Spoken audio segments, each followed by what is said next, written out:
আসসালামু আলাইকুম। কেমন আছো তোমরা সবাই? আশা করি ভালো আছো। তো আমরা নগ্নবীজী ও আবৃতবীজী অধ্যায়টা পড়ছিলাম এবং আমি চেষ্টা করছি এই অধ্যায়ের প্রতিটা শব্দকে তোমাদের কাছে বুঝিয়ে দিতে, তাই না? এর আগের ক্লাসগুলোতে তোমরা খেয়াল করেছো। তো তারই পরিক্রমায় আজ আমরা স্ত্রীস্তবক সম্পর্কে জানব এবং স্ত্রীস্তবকের পাশাপাশি ফুলের প্রকারভেদ সম্পর্কেও কিছু ধারণা লাভ করব। যেহেতু আমাদের আবুল হাসান স্যারের বইয়ে স্ত্রীস্তবক এবং ফুলের প্রকারভেদগুলো একসাথে লেখা আছে, তাই আমার মনে হয় এই সিরিয়ালে পড়িয়ে দিলেই ভালো হয়।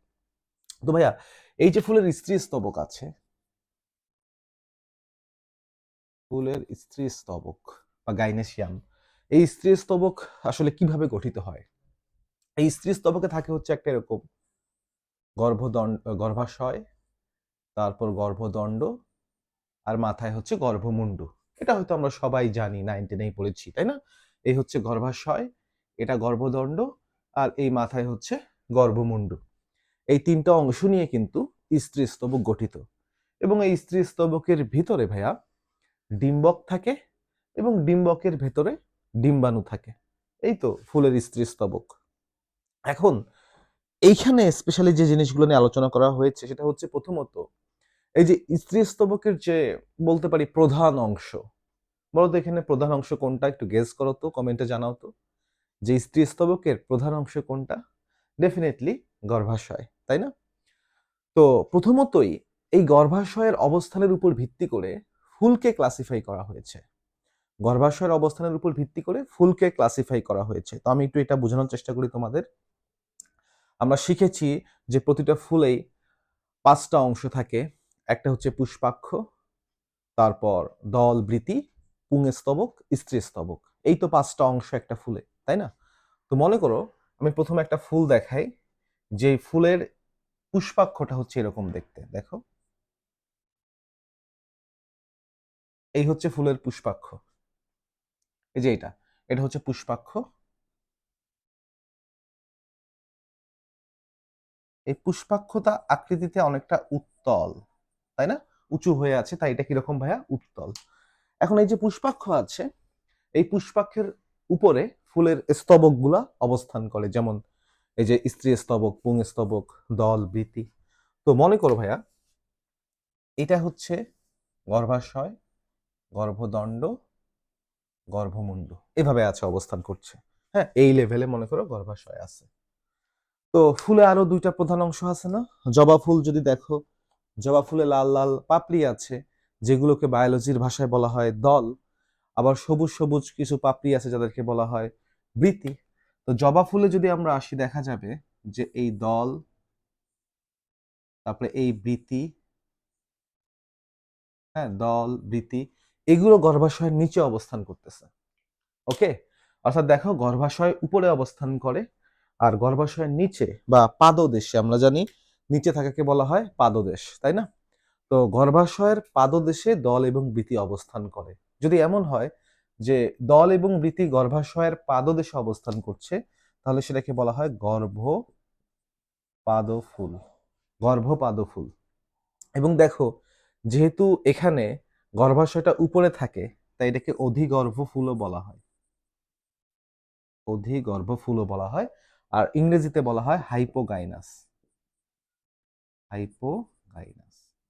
হাইপো মানে নিচে, তাহলে অন্য সকল অংশ যেহেতু গর্ভাশয়ের নিচে অবস্থান করে, তাই বলা হচ্ছে হাইপোগাইনাস। তাহলে এই গঠনটার 3টা নাম আছে, গর্ভপাদ বা অধিগর্ভ বা হাইপোগাইনাস। একই কথা কিন্তু তিনটাই, যে দল এবং বৃতি গর্ভাশয়ের পাদদেশে। একটা পাহাড়েরই চিন্তা করো, নিচের অংশকে বলা হয় পাদদেশ আর শীর্ষকে বলা হয় শীর্ষদেশ। যদি দল এবং বৃতি গর্ভাশয়ের পাদদেশে অবস্থান করে, তাহলে বলা হয় গর্ভ পাদফুল। এবং যেহেতু এখানে গর্ভাশয় অধিক উচ্চতায় অবস্থান করতেছে, তাই অধিগর্ভ। ইংরেজিতে বলছে হাইপোগাইনাস, কারণ অন্যান্য জিনিসগুলা গাইনেসিয়ামের নিচে অবস্থান করছে এবং এসব ক্ষেত্রে পুষ্পাক্ষটা দেখতে উত্তল হয়। আরেক ধরনের গঠন খেয়াল করো, এরকম ভাবে আমি আঁকছি, কি বলতো এটা? এটাই হচ্ছে এখানে পুষ্পাক্ষ। এটাই হচ্ছে এখানে কি ভাইয়া? পুষ্পাক্ষ। এই পুষ্পাক্ষটা দেখতে অনেকটা পেয়ালা বা চায়ের কাপের মতো, তাই না? পেয়ালা, বা অনেকে এটাকে অবতলও বলতে পারে। দেখো এটা যদি উত্তল হয় এটা অবতল না, নিচু হয়ে যাওয়া অংশ বা অবতল অংশ, এবং দেখতে অনেকটা পেয়ালার মতো। তো এই যে পেয়ালাটা আছে, আমরা যখন পেয়ালার ভিতরে চা রেখে খাই, এখানে পেয়ালার ভিতরে রাখা হয় গর্ভাশয়। এই হচ্ছে গর্ভাশয়। হ্যাঁ, এই লেভেলে কি অবস্থান করছে? গর্ভাশয় অবস্থান করছে। ওকে, গর্ভাশয় একেবারে পুষ্পাক্ষের ভেতরে অবস্থান করছে। আর দেখো এইসব এলাকা দিয়ে অবস্থান করছে এইভাবে দল বৃতি, দল বৃতি। অর্থাৎ খেয়াল করে এখানে আমি কি দেখতে পাচ্ছি, যে দল এবং বৃতি এরা কিন্তু গর্ভাশয়ের শীর্ষে অবস্থান করছে, গর্ভাশয়ের শীর্ষ দেশে অবস্থান করছে, তাই না? যে পুষ্পাক্ষ যেহেতু পেয়ালার মতো, তাই পেয়ালার ভিতরে বসায় দেওয়া হয়েছে কাকে? গর্ভাশয়কে। আর দল আর বৃতি ওদের শীর্ষ দেশে অবস্থান করছে, তাই গঠনটাকে বলা হয় গর্ভ শীর্ষ গঠন, গর্ভ শীর্ষ গঠন। এবং এখানে খেয়াল করো, যেহেতু তোমার গর্ভাশয়টা এখানে নিচে আছে, তাই এটাকে বলা হয় অধগর্ভ। গর্ভাশয় নিচে আছে তাই বলা হয় অধগর্ভ। আর ইংরেজিতে বলা হয় এপিগাইনাস। এপি মানে উপরে, তাহলে অন্য অংশগুলো যেহেতু গাইনেসিয়ামের উপরে অবস্থান করছে, তাই বলা হচ্ছে এপিগাইনাস। এই গঠনে দেখা যায় পুষ্পাক্ষটা হয় পেয়ালা বা অবতল আকৃতির। ঠিক আছে, এই হচ্ছে এপিগাইনাস। এরপরে দেখো একটা গঠন, এখানে পুষ্পাক্ষটা দেখতে অনেকটা এরকম হবে। আমরা এই পুষ্পাক্ষটাকে বলতে পারি খানিকটা অবতল, পুরোপুরি কিন্তু অবতল না, খানিকটা অবতল, বা আরো ভালো হয় সমতল বলে দিলে। খানিকটা অবতল বা সমতল কি দেখা যাচ্ছে এখানে? তোমার খানিকটা অবতল বা সমতল পুষ্পাক্ষ দেখা যাচ্ছে। এখন এই পুষ্পাক্ষের উপরে এইভাবে এখানে আছে হচ্ছে গর্ভাশয়, তারপরে গর্ভদণ্ড, গর্ভমুণ্ড। আর এই যে গর্ভাশয়টা আছে, গর্ভাশয়ের ঠিক পাশে অবস্থান করছে এভাবে দল, দলের পাশে আবার ছোট করে বৃতি। তাহলে দেখো আমি কিন্তু বলতে পারি এখানে তিনজন অলমোস্ট একই উচ্চতায় অবস্থান করছে। অর্থাৎ গর্ভাশয় যেই লেভেলে আছে, গর্ভদণ্ড এই দল বৃতি এরাও কিন্তু একই লেভেলে আছে, তাই না? এবং সেজন্যই কিন্তু পুষ্পাক্ষটা অনেকটা সমতল আকৃতির, খানিকটা অবতলও বলতে পারো। তো এই যে গঠনটা আছে, এই গঠনে কি হচ্ছে? এই গঠনে কিন্তু তোমার নাম হচ্ছে গর্ভকোটি। কোটি মানে হচ্ছে ভাইয়া কোমর। তাহলে দেখো এখানে কিন্তু, এখানে কি করছিল, এইখানে আমাদের গর্ভাশয়, আমাদের তো না উদ্ভিদের গর্ভাশয় বৃতি এবং দলকে পায়ের তলায় পিষে ফেলছিল, নিচে রেখে দিয়েছিল। এখানে আবার একেবারে গর্ভাশয় দল এবং বৃতিকে মাথায় তুলে রাখছে, শীর্ষে তুলে রাখছে। এখানে কিন্তু পায়ের তলায় পিষেও ফেলেনি, আবার মাথায় তুলে নাচানাচিও করেনি, পাশে রেখে দিয়েছে জাস্ট। পাশে মানে ভাইয়া দেখো তাইলে মাঝামাঝি না, কোমর না, একেবারে নিচে হচ্ছে পা, উপরে হচ্ছে মাথা, মানে পাদদেশ শীর্ষদেশ, মাঝি কি কোটি দেশ না, কোমর দেশ বা কোটি দেশ। তাই যদি এমন হয় যে গর্ভাশয়ের কোটি দেশে, মানে ঠিক একই লেভেলে বৃতি এবং দল অবস্থান করতেছে, তাকে বলা হয় তোমার গর্ভকোটি। ইংরেজিতে বলে পেরিগাইনাস। পেরিগাইনাস, পেরি মানে পাশে, তাহলে গাইনেসিয়ামের পাশে যদি বৃতি এবং দল অবস্থান করে, সেটাকে বলা হয় পেরিগাইনাস। গাইনেসিয়ামের পাশে অবস্থান করলে বলা হচ্ছে কি? পেরিগাইনাস। এখন এই জিনিসগুলোকে আমরা কিভাবে পুষ্প সংকেত বা পুষ্প প্রতীকে প্রদর্শন করব, মানে পুষ্প কি বলে এটাকে? পুষ্প সংকেত বলে। আমরা পুষ্প সংকেত লেখা শিখবো। তো গর্ভপাদ যেটা আছে, এখানে খেয়াল করে এইভাবে গ লিখতে হবে। গ মানে হচ্ছে গর্ভাশয়, এবং গর্ভাশয়ের নিচে একটা দাগ দিবে। নিচে দাগ দেওয়ার অর্থ হচ্ছে যে দল এবং বৃতি নিচে অবস্থান করছে, তার মানে গ বোঝাচ্ছে গর্ভাশয়কে, আর এই দাগটা দিয়ে দল এবং বৃতিকে বোঝানো হচ্ছে। তাহলে দল এবং বৃতি যদি গর্ভাশয়ের নিচে থাকে, তাহলে দাগটা নিচে দিতে হবে।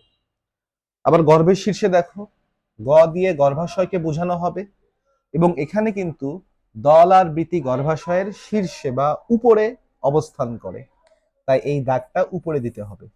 এই দাগ দিয়ে এখানে একই সাথে দল এবং বৃতিকে বোঝানো হচ্ছে, আর গতে গর্ভাশয়। আর যদি গর্ভকোটি হয়, তাহলে শুধু গ লিখে রাখলেই চলবে। আমরা বুঝে নেব যে এখানে বৃতি এবং দল গর্ভাশয়ের উপরেও না, নিচেও না, বরঞ্চ পাশে অবস্থান করছে, তাই শুধু গ লিখে রাখলেই আমরা বুঝবো এটা হচ্ছে গর্ভ কোটি। আর নিচে দাগ দিলে বুঝবো, নিচে মানে পাদদেশে দাগ দিলে বুঝবো গর্ভপাদ ফুল, শীর্ষ দেশে দাগ দিলে বুঝবো গর্ভ শীর্ষ ফুল।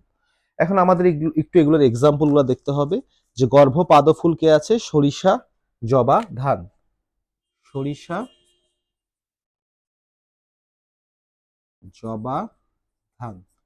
আমাদের যে পোয়েসি এবং মালভেসি গোত্র আছে, এই যে জবা হচ্ছে মালভেসি, ধান হচ্ছে পোয়েসি, দুইটার ক্ষেত্রেই কিন্তু গর্ভপাদ বিন্যাস দেখা যায়।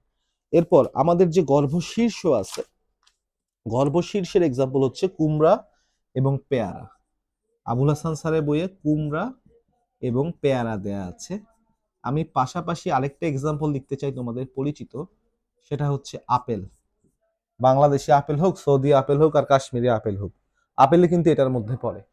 এবং আমি কিন্তু এটা এমনি এমনি শিখাচ্ছি না, এর পিছনে কারণ আছে। আমি অযথাই ইনফরমেশন দিয়ে ক্লাস ভরা রাখি না। একটা ইনফরমেশন যদি বইয়ের বাইরে থেকে দেই, তার মানে হচ্ছে সেই ইনফরমেশনটার ওই জায়গায় বা বইয়ের অন্য কোনো জায়গায় একটা কোরিলেশন আছে, এমনি এমনি দিচ্ছি না। গর্ভকটি ফুল আছে হচ্ছে শিম, গোলাপ। শিম এবং গোলাপ হচ্ছে গর্ভকটি। এদের বেলায় শুধু গ লিখলেই চলবে, ওকে। সরিষা। তাহলে এই হচ্ছে আমাদের গর্ভাশয়ের অবস্থানের ভিত্তিতে ফুলের প্রকারভেদ, ওকে। আরো অনেকভাবে কিন্তু ফুলকে প্রকারভেদ করা যায়। আমরা জানি ফুলে 4টা স্তবক থাকে। খেয়াল রাখবে ভাইয়া বারবার, ফুলের অংশ 5টি, তবে ফুলের স্তবক বা স্ট্যাঞ্জা 4টি। তো যদি এমন হয় একটা ফুলের মধ্যে পুংস্তবকও আছে, আবার স্ত্রী একই ফুলে, সেম ফুলের মধ্যে একটা ফুল তোমাকে কেউ উপহার দিল, সেই ফুলের মধ্যে পুরুষও আছে, মহিলাও আছে, অর্থাৎ পুংস্তবকও আছে, স্ত্রী স্তবকও আছে, তাহলে সেটাকে বলা হয় উভলিঙ্গ ফুল। এবং এক্সাম্পল হচ্ছে জবা। এবং এদেরকে পুষ্প সংকেতে এইভাবে প্রকাশ করা হয়। এই চিহ্নটা দিয়ে পুরুষকে বোঝায়, আর নিচে দাগ দিলে মেয়েকে বোঝায়। অর্থাৎ এখানে একই সাথে পুরুষ এবং স্ত্রী দুইটা অংশই আছে। একই ফুলের মধ্যে পুরুষ স্ত্রী দুই ধরনের স্তবক থাকলে বলা হয় উভলিঙ্গ ফুল। আর একলিঙ্গ ফুলের এক্সাম্পল বইয়ে বলছে লাউ। একলিঙ্গ মানে কি? একলিঙ্গ মানে ফুলটা আইদার ছেলে অথবা মেয়ে। তাহলে দেখো, যদি ছেলে হয় তার মধ্যে পুংকেশর থাকবে এবং এই চিহ্ন দিয়ে প্রকাশ করা হবে। আর যদি মেয়ে হয় তাহলে তার মধ্যে স্ত্রী কেশর থাকবে এবং এই চিহ্ন দিয়ে প্রকাশ করা হবে।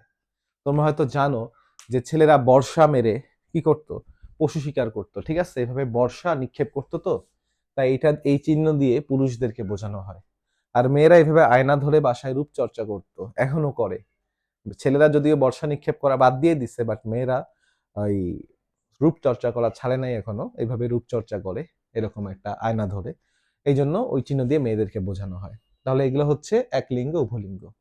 আর যদি এমন কোনো ফুল হয় যেই ফুলে স্ত্রী স্তবকও নেই, পুংস্তবকও নেই, তাহলে সেই ফুলকে বলা হয় ক্লীব ফুল বা ক্লীবলিঙ্গের ফুল। এসব ফুল বাগানে বিভিন্ন শোভা বর্ধনের কাজে রোপণ করা হয়। এবার আসছে সম্পূর্ণ এবং অসম্পূর্ণ ফুল। ওই যে বললাম না, একটা ফুলে 4টা স্তবক থাকে। তো যদি কোনো ফুলে এই 4টা স্তবকই পাওয়া যায়, তাকে বলা হয় সম্পূর্ণ ফুল। যেমন এক্সাম্পল হচ্ছে জবা।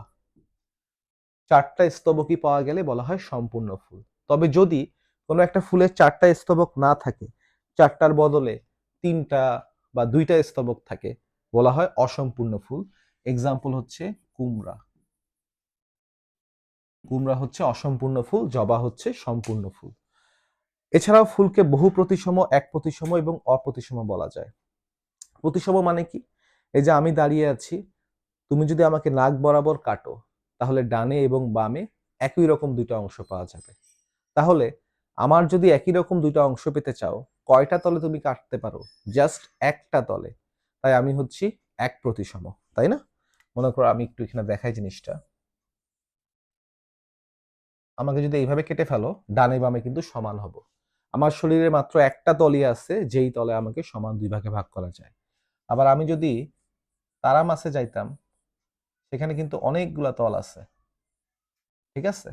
অনেকগুলা তলে, মানে একের অধিক তলে সমান 2 ভাগে ভাগ করা যাবে। এটা হচ্ছে বহু প্রতিসম। আর এটা হচ্ছে কি ভাইয়া? এক প্রতিসম, ঠিক আছে? তাহলে দেখো, যদি একই রকম অনেকগুলা অংশে ভাগ করা যায়, তাহলে বলা হচ্ছে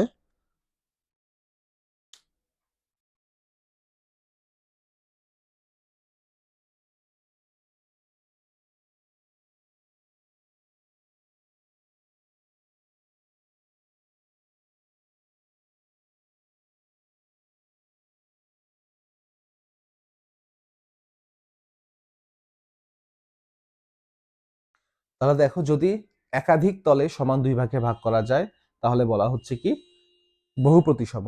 আর যদি একটা তলে সমান দুই ভাগে ভাগ করা যায় তাহলে বলা হচ্ছে এক প্রতিসম। তবে যদি আমার গঠনটা হচ্ছে অ্যামিবার মতো, তাহলে যে কোনো তলেই সমান দুই ভাগে ভাগ করা যেত না, কোনো তলেই সমান দুই ভাগে ভাগ করা যেত না, সেটাকে আমরা বলতাম হচ্ছে অপ্রতিসম। তাহলে দেখো যেসব ফুলকে একটি তলে সমান দুই ভাগে ভাগ করা যায় তাহলে বলা হয় অপ্রতিসম। যাদেরকে যাদেরকে একটা কোনো তলেই সমান দুই ভাগে ভাগ করা যায় না তারা হচ্ছে অপ্রতিসম। যাদেরকে একটি তলে সমান দুই ভাগে ভাগ করা যায় তাদের বলা হয় এক প্রতিসম। আর যাদেরকে দুই বা ততোধিক তলে সমান দুই ভাগে ভাগ করা যায় এদের বলা হয় বহু প্রতিসম। তো আমাদের পুষ্প সংকেতে তাদের কিভাবে প্রকাশ করা হয় আমরা একটু দেখি। অপ্রতিসম ফুলকে এইভাবে প্রকাশ করা হয় একটা ডলারের চিহ্ন দিয়ে। হ্যাঁ, এটা দিয়ে অপ্রতিসম, এস দিয়ে কাটা, অপ্রতিসম ফুলকে প্রকাশ করা হয়। এক প্রতিসম ফুলকে প্রকাশ করা হয় পার্সেন্টেজ সাইন দিয়ে। আবার মাঝে মধ্যে এরকম একটা গোল দিয়ে, গোলের ভিতরে এভাবে দাগ দিয়ে, হ্যাঁ, এই দুইটা চিহ্ন দিয়ে এদেরকে প্রকাশ করা যায়। ওকে, তাহলে দেখো এস দিয়ে কাটা দিলে হচ্ছে অপ্রতিসম ফুল, পার্সেন্টেজ বা এরকম বৃত্ত এঁকে কাটা দিলে হচ্ছে এক প্রতিসম ফুল, আর বহু প্রতিসম ফুলকে প্রকাশ করা হয় এইভাবে। ঠিক আছে, তাহলে কোন ফুলকে কিভাবে প্রকাশ করে আমরা বুঝছি তো। অপ্রতিসম ফুলকে এই চিহ্ন দিয়ে, এক প্রতিসমকে পার্সেন্টেজ অথবা এটা পার্সেন্টেজ চিহ্নটাই বেশি ব্যবহার করা হয়, আর বহু প্রতিসমকে এই চিহ্ন দিয়ে প্রকাশ করা হয়। ওকে, এগুলো হচ্ছে প্রতিসম। তো প্রতিসমর এক্সাম্পল গুলো একটু লিখে দিই আমি, তাহলে ভালো হয়। অপ্রতিসম ফুল হচ্ছে কলাবতী, অর্থাৎ কলাবতীকে কোনো তলেই সমান দুই ভাগে ভাগ করা যায় না, এবং এস লিখে কাটা এই চিহ্ন দিয়ে তার পুষ্প সংকেত লিখতে হবে। তারপরে এক প্রতিসম ফুলের মধ্যে আছে শিম আর অপরাজিতা। শিম, অপরাজিতা, এদেরকে প্রকাশ করতে হলে পার্সেন্টেজ সাইন দিতে হবে। এরপর আসছে বহু প্রতিসম ফুল। বহু প্রতিসম ফুলের মধ্যে আছে জবা আর সরিষা, তাদেরকে এই চিহ্ন দিয়ে প্রকাশ করা হয়। ঠিক আছে, বহু প্রতিসম ফুল। এক প্রতিসম, অপ্রতিসম হচ্ছে কলাবতী। ওকে, এবার হচ্ছে সমাঙ্গ আর অসমাঙ্গ ফুল। তো সমাঙ্গ আর অসমাঙ্গ ফুল বলতে কি বোঝায়? যদি এমন হয় মনে করো একটা জবা ফুলে পাঁচটা পাপড়ি থাকে, পাঁচটা পাপড়ি কিন্তু ভাইয়া আকৃতিতে বা আকারে একই রকম, মানে শেপও সেম, সাইজও সেম। যদি স্তবকের সবগুলো অংশ বা স্তবকের এককগুলো একই আকৃতি এবং আকার বিশিষ্ট হয় তাহলে বলা হয় সমাঙ্গ ফুল। যেমন খেয়াল করো জবা ফুলের প্রতিটা পাপড়ি কিন্তু সাইজে সমান, শেপও একরকম, তাই বলা হবে সমাঙ্গ ফুল। এবং সমাঙ্গ ফুলকে প্রকাশ করা হয় এই চিহ্ন দিয়ে, গোল লিখে কাটা। দেখো এটা কিন্তু এক প্রতিসম, এটা আবার সমাঙ্গ। তো সমাঙ্গের এক্সাম্পল কি আছে? সমাঙ্গের এক্সাম্পল আছে হচ্ছে এখানে বইয়ে দেওয়া জবা। জবা হচ্ছে সমাঙ্গ, আর অসমাঙ্গ হচ্ছে মটরশুঁটি। তাহলে দেখো যদি এমন হয় যে একটা ফুলের মধ্যে তিনটা পাপড়ি আছে, তিনটা পাপড়ি তিন রকম, একটা বড়, একটা মাঝারি, একটা ছোট, সেক্ষেত্রে বলবো অসমাঙ্গ। কিন্তু যদি এমন হয় তিনটা পাপড়ি তিনটাই সমান সাইজে, বলবো সমাঙ্গ। ওকে, এটা হচ্ছে স্তবকগুলোর আকৃতি দেখে। স্তবকের যে এককগুলো আছে, যেমন দলমণ্ডলের একক হচ্ছে কি দল, বৃত্তির একক হচ্ছে বৃত্তাংশ, তাই না? এই এককগুলো দেখে ভাই এটা করা হয়। আর এক প্রতিসম, অপ্রতিসম, এক প্রতিসম, বহু প্রতিসম কি? যদি কোনো অক্ষেই সমান দুই ভাগে ফুলটাকে ভাগ করা না যায় বলা হয় অপ্রতিসম। যদি একটা অক্ষে ভাগ করা যায় তাহলে বলা হয় এক প্রতিসম।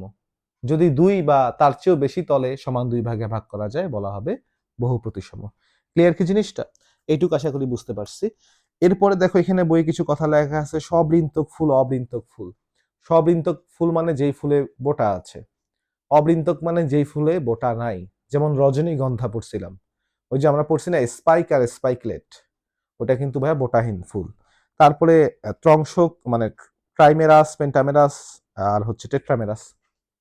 ট্রাইমেরাস মানে হচ্ছে যদি স্তবকগুলো তিন বা তিনের গুণিতক আকারে থাকে।